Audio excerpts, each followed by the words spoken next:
Welcome to Emotional Sobriety. I'm here with Allen and Josie, and we're going to talk about trauma, PTSD, and emotional sobriety. How's it going today, guys? Good. I qualify, earn my seat. Yeah, right on, Joe. So, it's so funny when it comes to facing trauma and stuff like that. I would have told you when you first met me that I don't think I had any trauma in my life. Oh, how wrong you can be, how wrong I could be, I can be. And I was so wrong, man. I just starting with childhood and losing my father, in the way I did, dying from cancer. That was a terribly traumatic experience. How it was dealt with in my family was traumatic. Going to combat at 18 years old and, experiencing what I experienced in combat was traumatic. Being sexually molested when I was a kid was traumatic. None of that stuff I could even begin to address until I was about 20 years sober, Joe. We've all done a step 4 and step 5, right? I went to Adult Children of Alcoholics. It really looks into family of origin stuff and Yeah. I did good work. It was all the Claudia Black stuff and Ernie Larson, of course, and John Bradshaw, and all of that stuff was super helpful. I come out of the pandemic and I find in intimate relationships, I don't recognize it as PTSD, but all the symptoms I have: avoidance, dissociation, like I'm just not showing up when it matters the most. I'm just sort of spacing out. Amnesia, right? Don't remember important things that were said to me that, a person who loves someone would remember. And I thought, well, maybe this has to do with some of my adult trauma. And I'm actually in therapy, sort of looking at some of this sort of stuff. And when you look at the symptoms, they are the original bad boys of PTSD that sort of come from that family of origin stuff. Although things like the pandemic, for instance, when we're isolated, when there's an existential threat, we all had a collective trauma. And I think people who, like me, maybe, might have sort of, some of those things that were dormant sort of came to the surface for me. So I'm just a traveler on the bus with the rest of the listeners today. I'm not no sage-like advice coming from this microphone. Well, how do I tell if I've had trauma or PTSD? Like, how does one qualify that? Wow.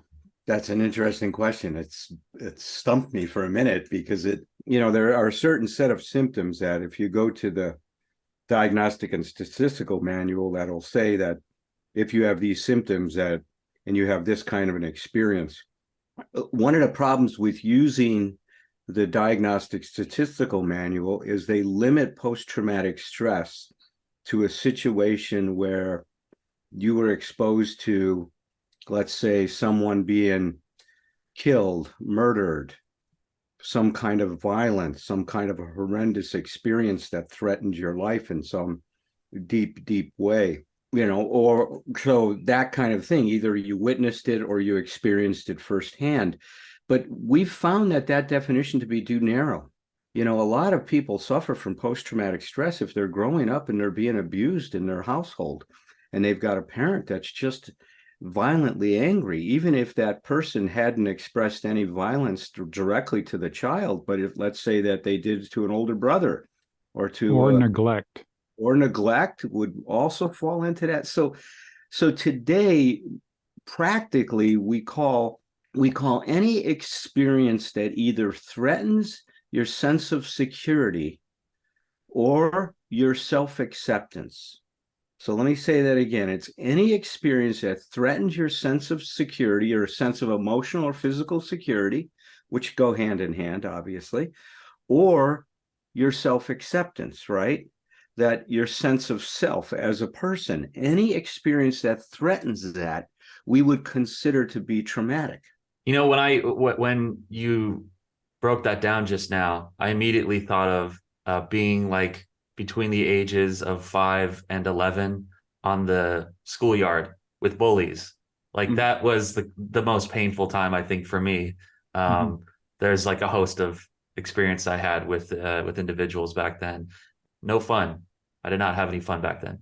No, no, none of us had fun that were bullied. I mean, that's not about fun. It's about being abused. It's about being having our self-esteem damaged, having an injury to our sense of self. See, these are the things that we're talking about. And like you said, Joe, it's amazing how I love the metaphor that Ernie Larson uses to describe this.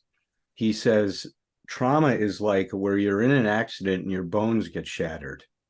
And even though they grow back together, there may be a few bone fragments just laying loose in your body. Mhm. He says sometimes in a year, sometimes 2 years, sometimes it takes 10, 20, 30 years for those bone fragments to work themselves to the surface. Yeah. And he says when they do and they break through your skin, it hurts like hell. Yeah.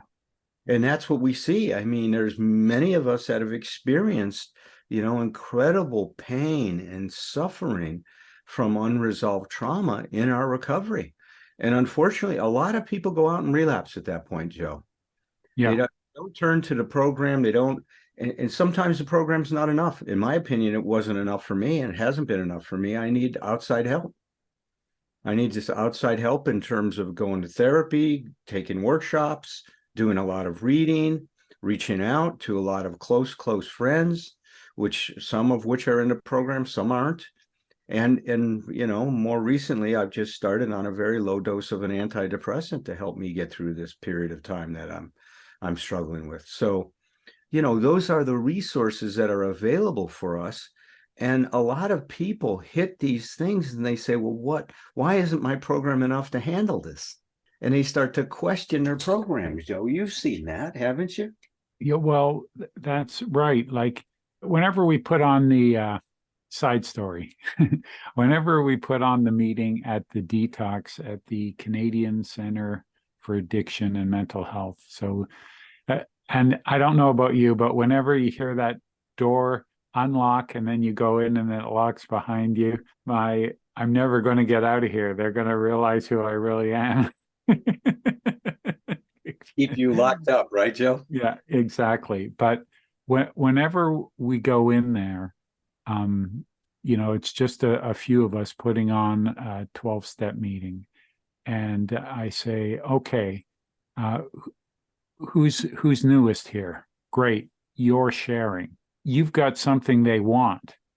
Nobody that we're talking to wants to come to recovery and sign up for the 20-year plan or the 40-year plan, right?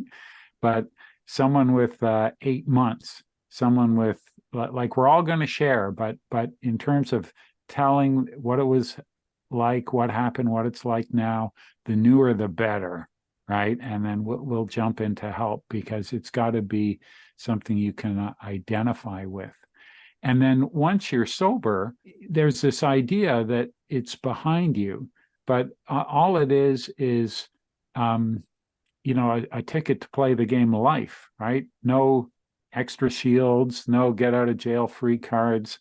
Just, I'm a bozo on the bus, so to speak, right? And the analogy of, long-term sobriety, yes, there are statistical numbers that once you've achieved 5 years of continuous sobriety, you have a much lower likelihood of ever relapsing. But it's like if I'm driving from Toronto to Los Angeles, it's a long drive. And when I hit the California border, I'm almost there. I've been on the journey a long time, but I'm still the same distance from the ditch that I was when I left, right? I still have to be diligent. I still have to be mindful. I still have to mind my recovery, just like I still have to mind my car, even though I'm almost at my destination. And sobriety's like that. That's a great analogy, man. You're right on. We do.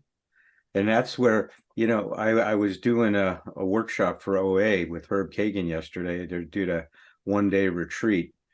and very successful. And it was all on emotional sobriety. And so Herb came in and talked about steps 10, 11, and 12. And I introduced them to Bill's letter and to the concepts of emotional sobriety. And somebody got on at the end and she says, well, listen, I must disagree that you're talking about people being wantless and needless.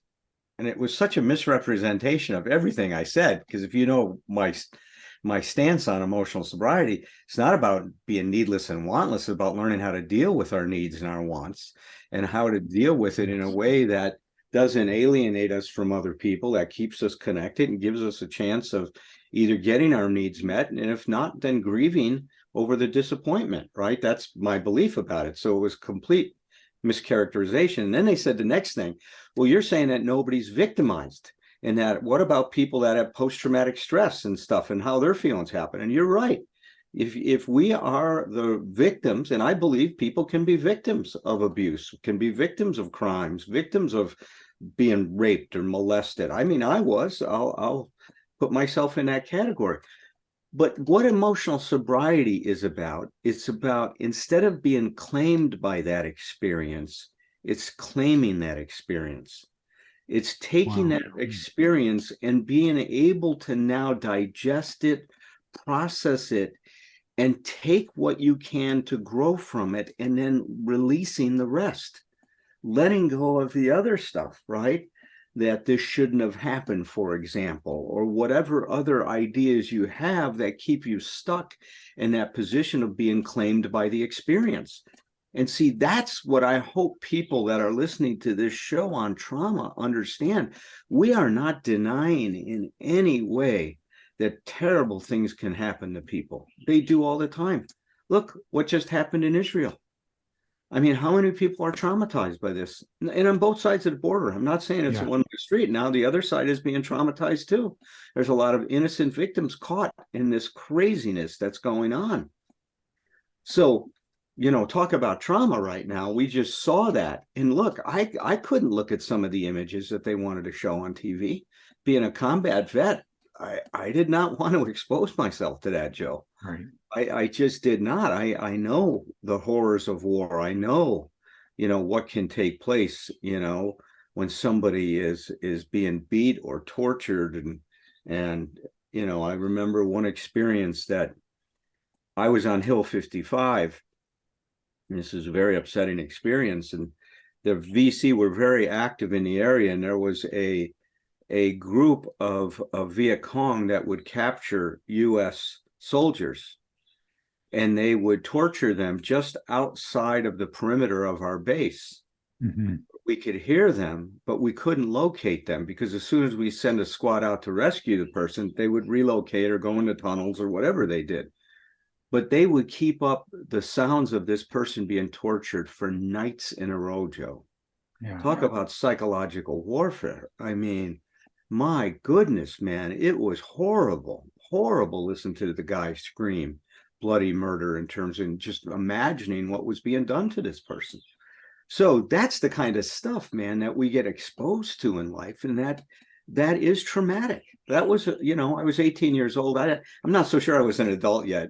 I was on my way to becoming an adult, but at 18, I was far from being an adult. But you know, we want to say that I guess the important thing here is that no matter what has happened to you, there's a way of getting hold of the experience that you went through, no matter how horrendous and terrible it was, and being able to start to process it, deal with it, re-experience it. I heard someone say we have to solve it. Instead of resolve it, resolve what happened. Isn't that a nice way to bring that up? Nice. We resolve the dilemma that we were in the traumatic experience. And good therapy can help you do that. I mean, I've had some really, you know, I'll give an example of it if it's appropriate in a second, but I like that idea that it's about us claiming our experience and not being claimed by it. That's the idea I want people to keep in mind. How have you been able to convince people of that? Because to depersonalize something so wounding that somebody does to us, that's one of the tallest orders. I feel like I understand why people struggle with you know, wrestling with the magnitude, I think, of some of the things that have happened to them. And it's not that I don't think that like it's simpler or it's easier necessarily to be claimed rather than to claim, but like where have you had the most luck in kind of getting over that hill with some people in terms of like resolving those issues? You want to say something about that, Joe, or do you want me to? Well, I was just, while you were talking, I was reflecting on the asterisk to no one is coming, but there is help. It's just they're not going to knock on our door, right? But we don't have to do it alone. We have to realize no one's coming. We've got to paddle our own canoe, but not we don't have to make it up, reinvent the wheel ourselves. And you talked about letting go. And I was listening to an interview with Dr. Rick Hansen, and he was talking about meditation, like trauma-informed meditation for people who are informed. And he talked about this mantra that I've been using, and it's let it be, let it go, let it in. Mm. Because until we accept life on life's terms, right?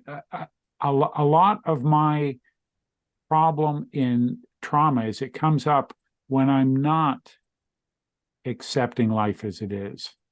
I want a relationship to be a certain way.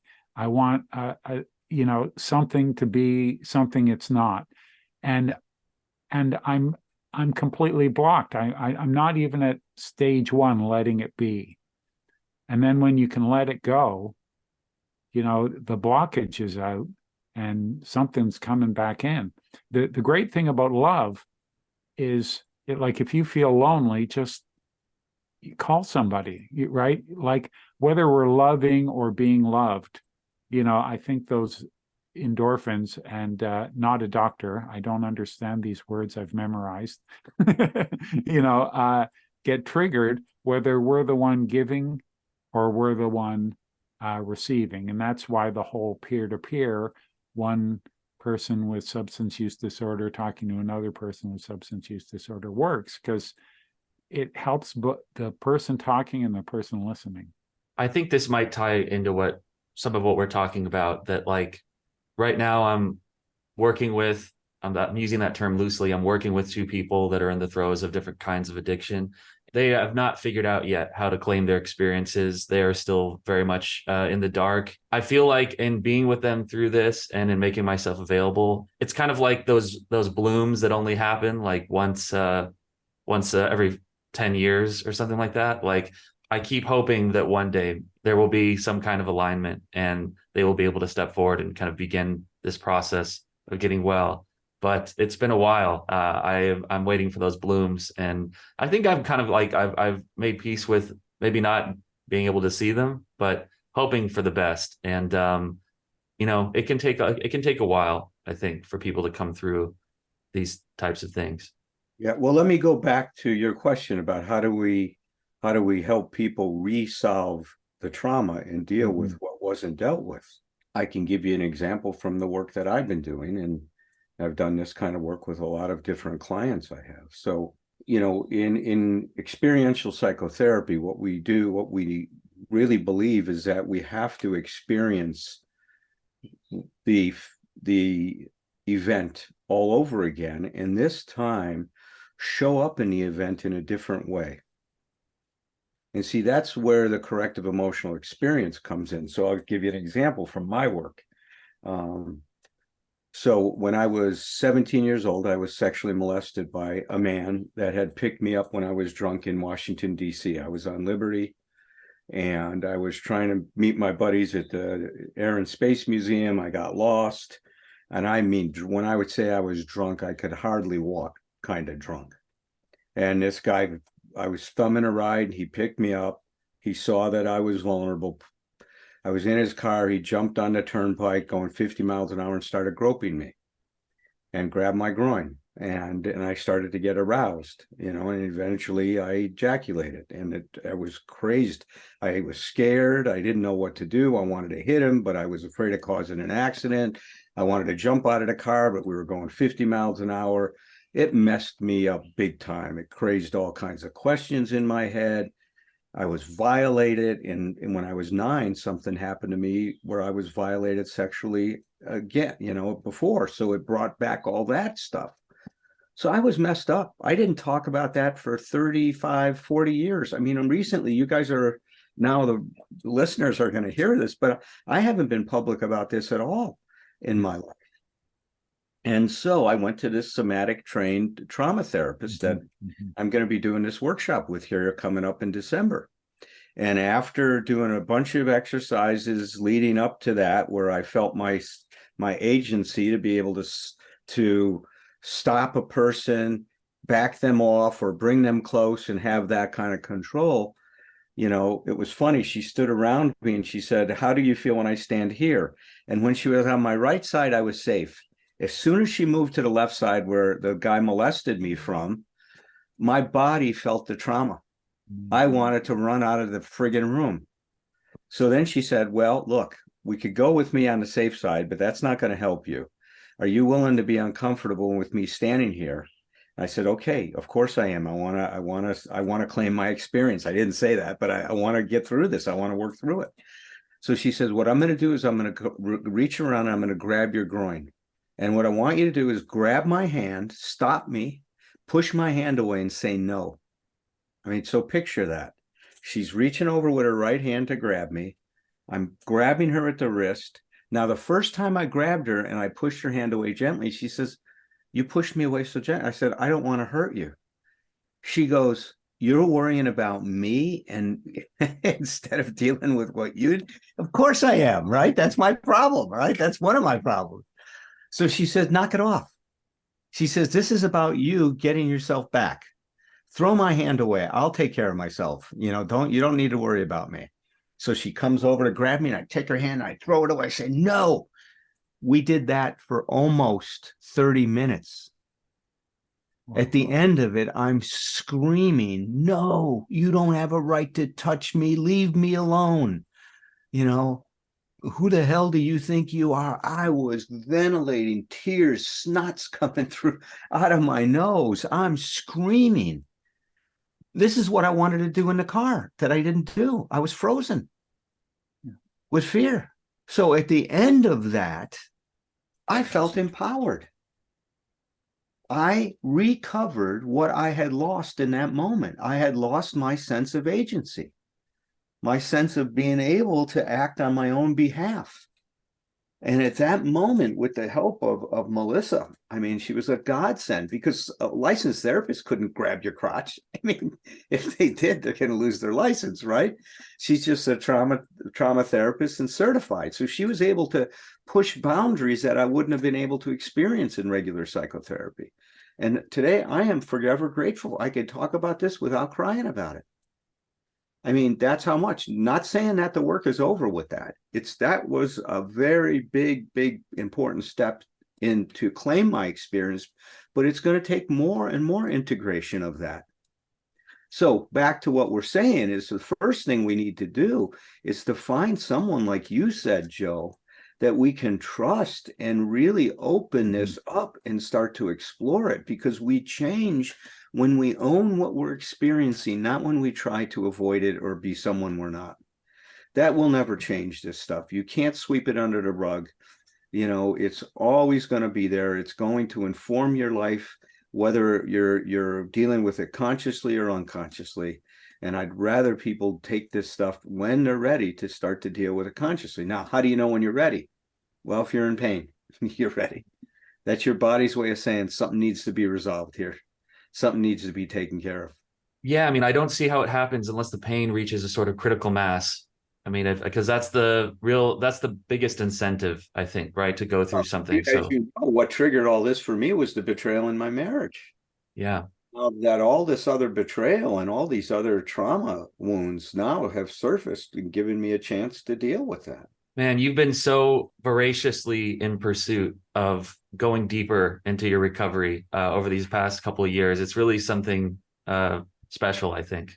Well, you've gotten to witness that up close and personal because some of it I've done publicly here with you, Patrick, Yeah. to be able to share, with other people. That's one of the things that I've learned, and I'm sure you would echo this, Joe, is that our pain can be of a lot of value to somebody else and can inspire them to do some of the work that they need to do. And I can't tell you how many emails from people and saying, thank you for being vulnerable. Thank you for sharing your pain.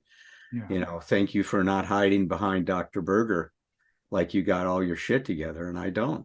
I'm getting Yeah. it. But, Leading with our weakness. yep, right on. I'm moved by the therapist saying when she was uh, sitting on your left, well, I can move over to the right and we can avoid that, but or we can deal with it, right? It's like trigger warning, right? You better leave the room. Well, maybe trigger warning. Here's an opportunity to learn to sort of face the demon, to get comfortable with the discomfort, but it needs guidance and it needs help going about it, a new way, solving it, and because we don't want to spend our life avoiding, right? Like it'd be, I mean, there are people sober 20 years that won't go in a bar, won't buy a bottle of wine or a bottle of booze for a friend. If hey, could you pick me up? Yeah, they wouldn't do it, right? And that's a good to have your own boundaries for sure. But another thing is to resolve those old trigger problems and learn to walk through the discomfort as opposed to avoid the discomforting places. Right on, Joe. It's funny. One boundary I'd like to smash through eventually. It's going to sound a little silly, but I when my first couple like high school or not even high school, like grade school dances that I went to, I had a really good time. And then somehow in the midst of everything that happened in my like adolescence, I became incredibly self-conscious and you couldn't get me out onto a dance floor, despite me loving dancing and me liking to kind of be around the energy of other people doing it and stuff. And I think like I know this is a few orders removed from some of the things we've been discussing, but I think to be comfortable enough in my own body where I could get out and dance and kind of participate in something like that is some like body focused work that I would love to be able to do at some point, just makes me think of it. Still got one slot in that workshop, Patrick. I would love to come out. We'll see if we can make it happen. Intimate situations will cause tension. I found myself checking out, dissociating. Someone else can see it before I do. And the explanation is it happens in the lizard part of our brain, not the executive functioning part of their brain. So, what's going on with you, Joe? Nothing. I'm fine. Right? Because I'm not even aware it's happening, this sort of dissociative state. And hypervigilance is another characteristic or symptom of post-traumatic stress disorder for sure. And avoidance, like avoiding uncomfortable situations, is no way to responsibly be a partner in a relationship. I mean, they have to be dealt with when they're at a 2 out of 10 tension, not a 9 out of 10 tension, right? It's easier to solve problems that way, right? So, yeah, I just found that, being on my own, I could just sort of, do workarounds on my own issues. But out there dealing with people, especially in an intimate relationship, I'm beside myself in things I thought I had mastery over. I'm like a bull in a china shop all over again. And when I dissociate like that, like I become inarticulate, I can't defend myself, I can't explain myself, I can't hear. And those are pretty vital roles in being a partner in any sort of human relationship, whether it's, person in recovery, or an intimate, life partner type thing. My relationship didn't take. I was doing it for a little over 4 years. Some of what you describe, especially in terms of there being gaps in terms of things that you would have liked to remember about conversations or arguments you'd had, and not being able to remember those things, kind of my mind being very highly functioning in some contexts, but then in the more intimate context, me not having as full of faculties as I would like to have had. We just keep trying, right? Allen mentioned somatic therapy, if that's the right word, because I understand a lot of this stuff from the neck up. Yeah. Right. But, Me too. Yeah. It's below the neck. It's in the heart. It's the whole Joe experience of dealing with these matters. And the idea is to see it, own it, purge it, right? But maybe I've gotten to an own it stage, but I certainly haven't got to a recovered from it stage. Bessel van der Kolk just recently reminded us in his book, Your Body Keeps Score, about that trauma is a somatic experience. First and foremost, it's definitely, we experience whatever the trauma is at that somatic and emotional level. And so it makes a lot of sense that somehow we have to deal with it somatically, not just intellectually or cognitively. And that's the good news. I mean, even with 9/11, all the people that were traumatized by that horrendous attack, one of the things they found was that massage therapy was probably one of the more effective ways of dealing with some of the trauma, because it was intervening at the body level. Wilhelm Reich, one of Freud's disciples, knew this back in the 1900s, early 1900s, where he saw that the body armors itself against the experience. And so we have this chronic muscular tension that he called armoring to hold back the feelings that we couldn't experience because they would be too overwhelming to us and overwhelming to our psyche. So we armor ourselves, which is the body's way of repressing or denying. So you're right that we have to deal with this stuff at all levels, spiritually, emotionally, somatically, cognitively. It takes an integration of all of that in terms of being able to work with these things. There's no question. But, Joe, what you were saying about how this shows up in your relationship, the trauma you had. See, one of the things that we realized is that in order to maintain our center, meaning to maintain our existence, that we will adapt to the situation and cut off certain parts of ourselves that would make it hard to live with. For example, if something I heard was so disturbing, I will lose my ability to hear things. If I saw something, my vision will be compromised. If I felt something with my heart, then I'm not going to be able to openly feel things again. I'm going to armor myself. So the armoring creates these holes in our existence. That's what you were talking about, is that you'd be in this relationship and Joe was like a piece of Swiss cheese. There was parts of him that was there, parts of him that wasn't there. Yeah.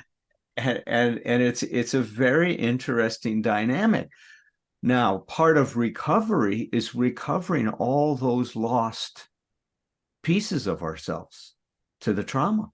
It's like my ability to be vulnerable and be open and let somebody in, was definitely compromised, man. I didn't trust anyone. I'm starting to trust more now, but I didn't feel safe. I haven't felt safe most of my life.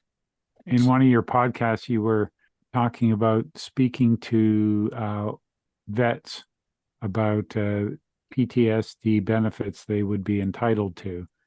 And someone said, Allen. And you know what? 70% of my disability benefits from the VA are related to post-traumatic stress. 70% of the 90% I got is related to post-traumatic stress. I mean, that's how like clueless I was. I mean, that's shocking, but thank God that he was there. Yeah. He's become a good friend since then, by the way. Yeah. And the worst thing about this for me is I tend to isolate, and we need to be out there with others, connection. Um, that what I harp on, all mental health or addiction recovery, whether it's an eightfold path, a 12-step method, 12 essential this or 8 essential that, there's always connection, hope, identity, meaning, and empowerment. And when I isolate and I don't have connection, I don't have someone I'm working with I trust, I don't have a community of people who have been where I've been, good luck with that. It just gets worse. Joe, have you found much solidarity in like your recovery community as you go through this experience? The challenges in your relationship. Like, how's that been working out? Like when you pick up the phone, and are you getting some good nuggets from people? Yeah. Well, when you do speak up, it's amazing how many other people speak up. I mean, it likes attract, right? And someone will feel empowered to talk about their own circumstances. I mean, private things I don't necessarily tell the world about, but they're, it's important in my recovery journey to have my running mates, and they know everything about me. There's nothing I wouldn't tell them, because I think that is critical, to, having people who are empowered to call me on my bullshit. Like Allen had someone to say, hey, maybe do that self-examination test yourself. You might qualify.